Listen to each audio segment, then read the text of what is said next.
Supreme court ने जुमा को कहा कि वो हिजाब तनाज़े पर नज़र रखे हुए और मुनासिब वक्त पर मुतल्लिका अर्जियों की समाअत करके सभी के आईनी हुकूक की हिफाजत करेगी।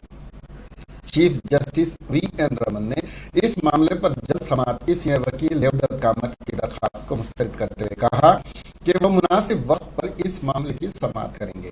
मिस्टर कामत ने पीर के लिए मामला दर्ज करने की दरख्वास्त की थी।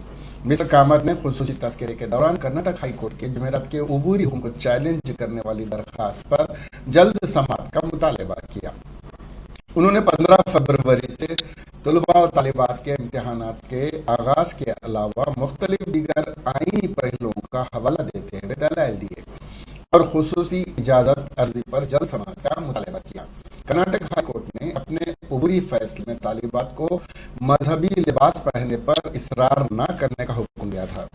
जस्टिस रमन ने सीनियर वकील कामत से कहा कि आईनी हुकूक सबके लिए हैं और ये अदालत उसकी हिफाजत करेगी।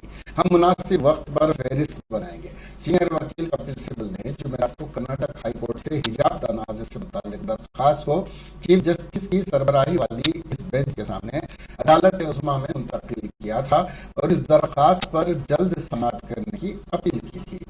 चीफ जस्टिस ने दलाइल सुनने के बाद कहा था कि मामला कर्नाटक हाई कोर्ट में समाअत के लिए दर्ज है, पहले वहां समाअत होने दें, इसके बाद हम उस पर गौर करेंगे। खुसूसी तस्करे के दौरान जल्द समाअत की जरूरत की वजाहत करते हुए मिस्टर सिब्बल ने कहा था कि इम्तिहान होने वाले हैं, स्कूल और कॉलेज बंद हैं, लड़कियों पर पत्थर बरसाए जा रहे हैं, ये तनाज़ा पूरे मुल्क में फैल रहा है। इस मामले पर फौरी तौर पर गौर किया जाना चाहिए। चीफ जस्टिस ने मद्रास हाई कोर्ट में इस मामले के ज़ेर समाअत होने और सुनवाई का हवाला देते हुए कहा था कि पहले इस मामले पर गौर करने दें।